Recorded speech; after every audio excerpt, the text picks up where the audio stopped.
Saya di sini mau mempresentasikan tentang sistem informasi, organisasi, dan strategi. Di sini saya akan membahas tentang organisasi dan sistem informasi. Organisasi adalah suatu badan formal dengan peraturan dan prosedur internal yang harus mematuhi undang-undang. Sistem informasi adalah kombinasi dari teknologi informasi dan aktivitas orang yang menggunakan teknologi ini untuk mendukung operasi dan manajemen. Dalam arti yang sangat luas, istilah sistem informasi yang sering digunakan merujuk kepada interaksi antara orang, proses algoritmik, data, dan teknologi.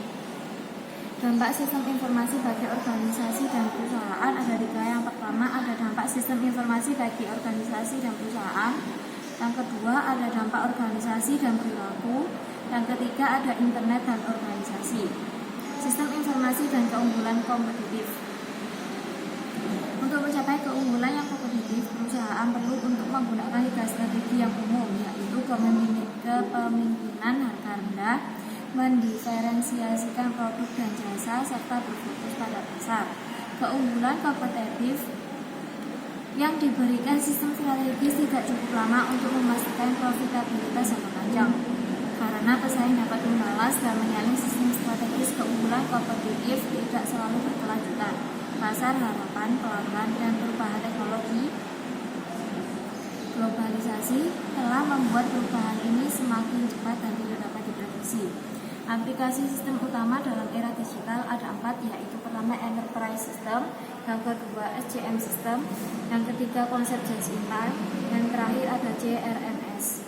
Sistem informasi strategi adalah suatu rancangan untuk membantu suatu organisasi mengalahkan pesaingnya, dan strategi bisnis dapat menciptakan peluang baru. Pencapaian keunggulan kompetitif ada 8 metode dasar. Yang pertama, mengurangi biaya. Yang kedua, meningkatkan ketampangan untuk memasuki pasar. Yang ketiga, ada membangun biaya pengalihan yang tinggi. Yang keempat, ada menciptakan produk dan jasa yang baru. Yang kelima, ada diferensiasi produk dan jasa. Yang keenam, ada kualitas produk dan jasa. Yang ketujuh, ada membangun aliansi.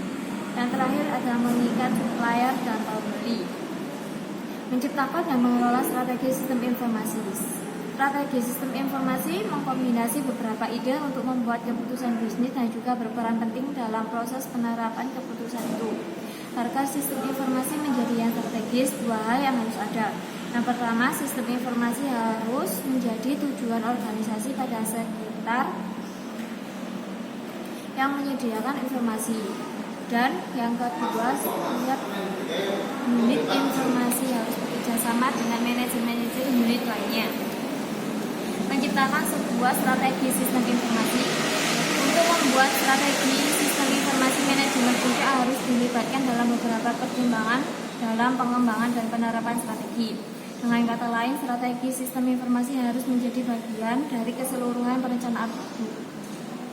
Resiko akan selalu mengintai strategi sistem informasi yang baru yang melibatkan suatu unit sistem informasi.